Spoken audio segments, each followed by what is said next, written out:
Have you ever found yourself scratching again and again the same spot on your skin? Maybe it was your shin or the middle of your back. Maybe it came at night just as the world was quieting down. You told yourself it was dry skin or maybe that soap you changed last week. But deep down, something didn't feel quite right. There's a strange truth about growing older. Our bodies begin to whisper, not shout. The signs don't always come in thunderous pain or dizzy spells. Sometimes they come wrapped in something as ordinary, as quiet, as an itch.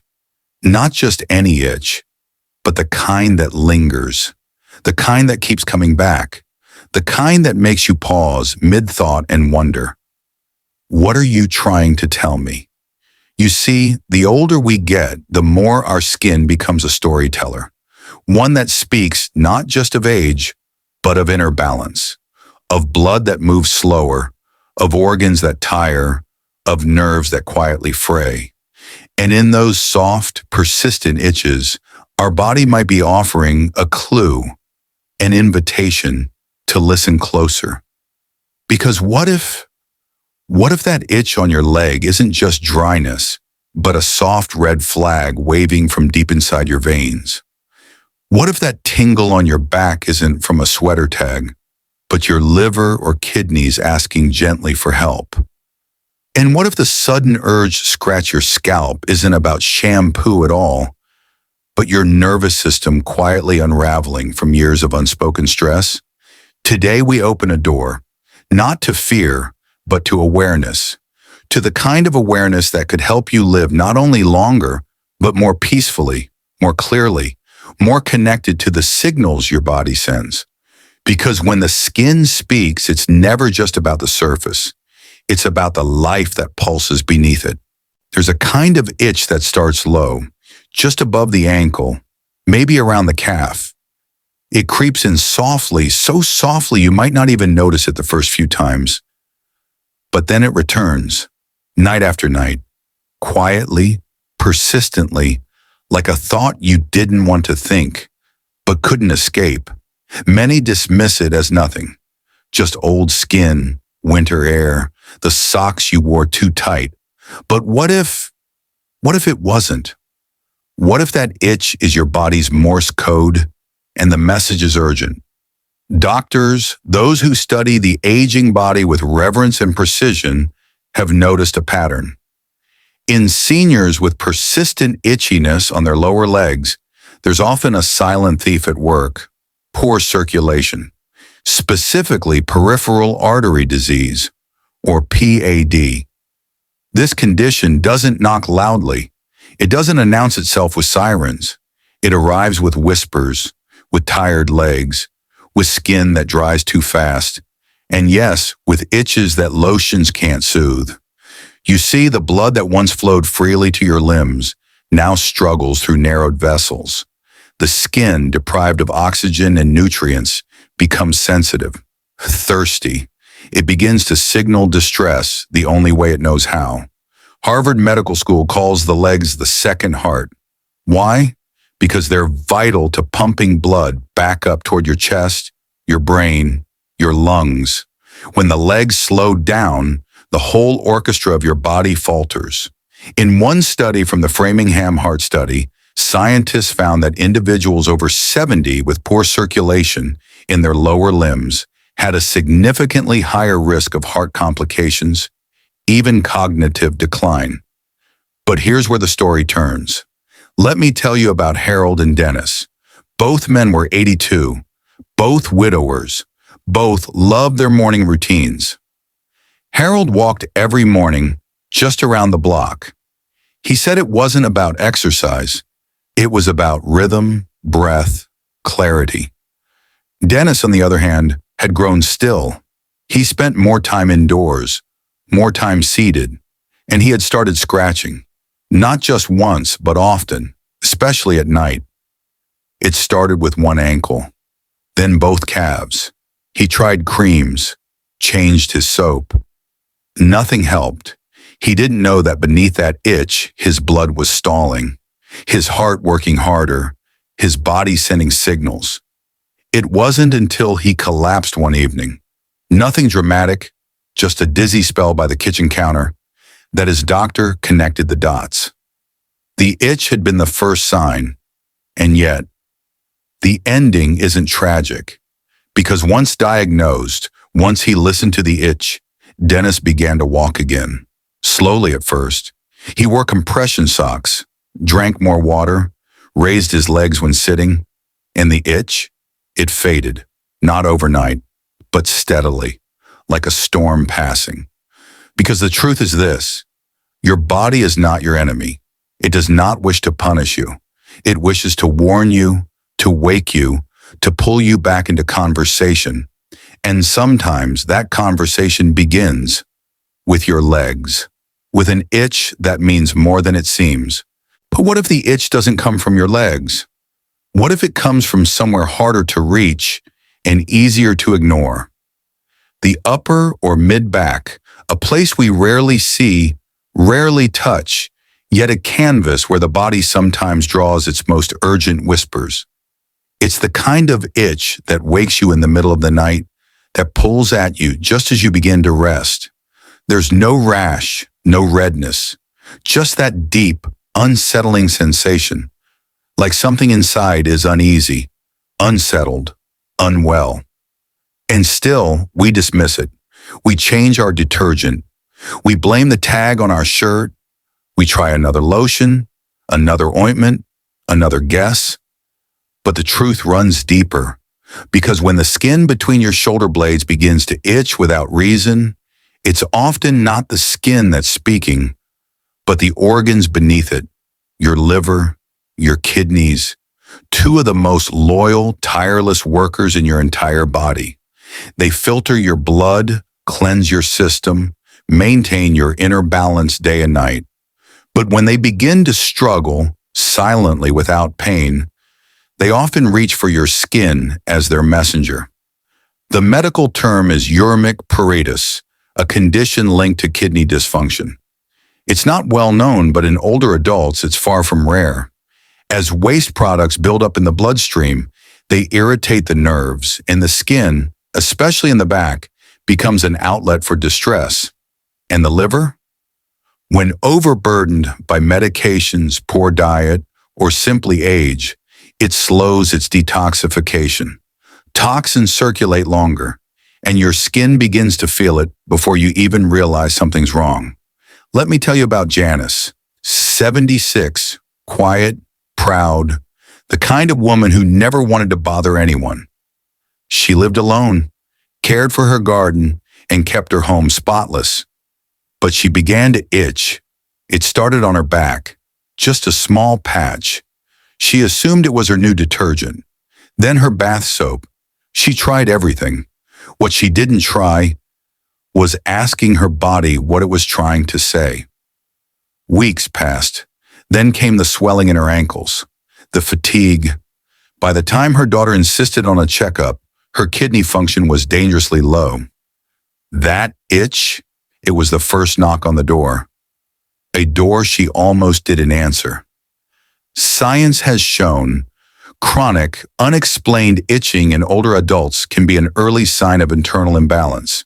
Not always, not in every case, but often enough that it should never be brushed off, because what begins as a sensation on the skin might be a sign that something deeper is being overlooked, something vital, something vulnerable.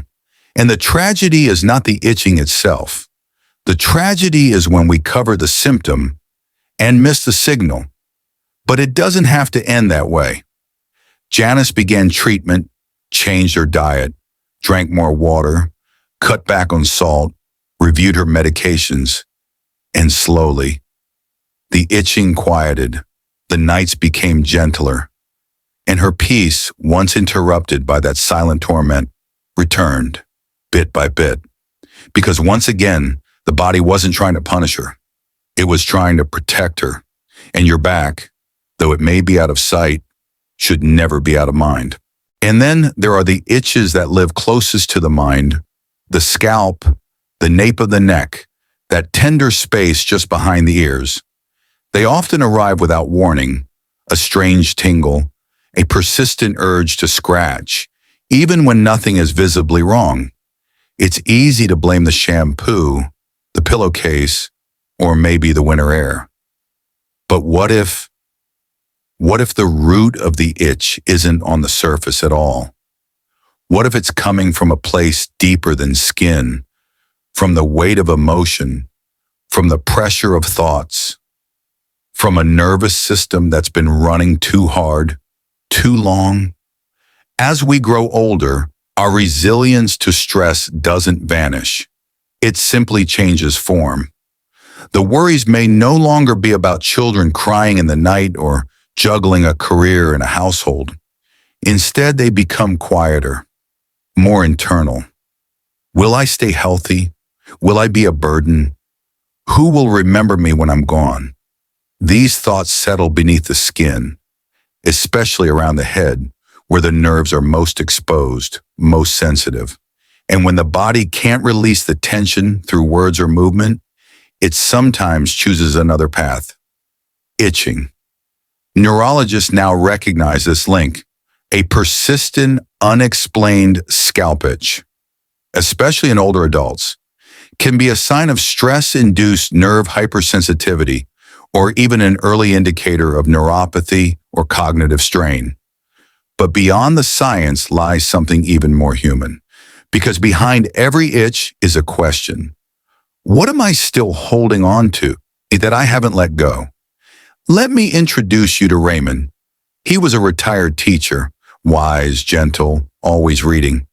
But since his wife passed, he'd stopped going outside, stopped talking to neighbors, stopped listening to music. What he didn't stop was scratching his scalp, his neck, morning, afternoon, evening. He switched shampoos 4 times, even bought a silk pillowcase. Nothing helped. Until one day during a casual visit, his granddaughter asked, "Grandpa, why do you always look like you're thinking something really big?" Raymond paused, and for the first time in months, he cried, not out of weakness, but out of release. That day they went for a walk together, just to the park bench. The next week, he called his old friend. Then he joined a local book club. And slowly, like fog lifting off a quiet field at dawn, the itching faded. Because sometimes the skin doesn't need a new cream. It needs a new way to breathe, a new way to let the heart speak, a new moment of connection to remind the nervous system, you are safe now. You are not alone. The head, after all, doesn't just carry hair. It carries memories, fears, hopes unspoken, and sometimes it asks for help through something as small as a scratch. And then there is the itch that visits the very center of you, the chest, the belly, that soft front where the heart rests, where breath begins, where so much of life has been stored. It is here, where you once cradled children, where you held your breath during hard news, where laughter echoed like bells in youth, that a quiet itch may now rise, without reason, without rash, without mercy. It's subtle at first, a faint irritation across the ribs, a dryness near the navel, a tender prickling across the skin that seems to come and go, like a restless thought you cannot quite name. Most ignore it. Some treat it as sensitive skin, but science and experience suggest another story, a story of hunger, not for bread or water, but for the hidden nutrients that sustain life beneath the surface. As we age, digestion slows, absorption weakens, and the body, though still standing strong, begins to whisper of what it quietly lacks. Vitamin B12, omega-3s, magnesium, zinc, protein, iron. These are not just numbers on a chart. They are the architects of skin repair, the guardians of the nervous system, the fuel behind a sharp mind and steady hands. When they fade, so does vitality. And sometimes, before we feel weak or foggy, the skin begins to speak. Let me tell you about Elaine. She was elegant, 81, a woman who once cooked for a family of 6 every night. Now she lived alone, often forgetting to eat, finding solace in crackers and soup from a can. She noticed the itch across her chest one evening, a strange sensation, as if the fabric of her blouse had turned to sandpaper. She changed her soap, bought expensive creams. Nothing helped, but what her skin was asking for wasn't on the shelf. It was in the meals she no longer made, the nutrients she forgot her body still needed, the flavors that once connected her to joy, to memory, to the feeling of being alive. A blood test revealed a quiet deficiency, subtle yet significant. Her doctor described it gently. It's not just what you eat, it's what your body can no longer hold on to. And so, Elaine began again. Not with feast, but with intention. An egg in the morning, a few almonds, berries with yogurt, a multivitamin, a warm bowl of soup made from scratch. Small things, sacred things. Within weeks, the itch faded, not just from her skin, but from the empty place within her that had long gone unnoticed. Because this part of the body, the chest, the belly, is more than flesh. It is the heartland of life's story, and when it begins to itch, it may not be dryness at all. It may be longing, longing to be nourished, to be cared for, to be remembered, not just by others, but by the self. And now we've come full circle, from the restless legs that whisper of silent strain, to the aching back that echoes the struggle of organs long at work. From the scalp that holds unshed worries, to the chest that yearns not for comfort, but for true nourishment. Each itch, each tingle, each sensation that pulled your attention was never random. It was never small. Because the body does not nag. It nudges, it does not scream, until it has been ignored for far too long. It speaks softly, persistently, like the voice of an old friend who loves you too much to stay silent. Perhaps you've recognized something in these stories, a moment, a sensation, a truth you've quietly carried. If so, I ask you, gently but firmly, will you keep ignoring it, or will you begin listening? Because aging is not a descent, it is a return to self, to stillness, to the honest rhythms of the body. This is not a warning. It is an invitation to walk however slowly, to eat however simply, to breathe, to feel, to pause, to treat every itch not as a nuisance, but as a whisper from the inside, saying, I'm still here. I still matter. Please don't forget me. And as we part ways now, I leave you not with answers, but with a question, one that only you can answer in the quiet moments to come. What is your body trying to say, and are you ready to finally listen? Thank you for sharing this space with me today. Until next time, may your steps be mindful, your breath deep, and your attention tender.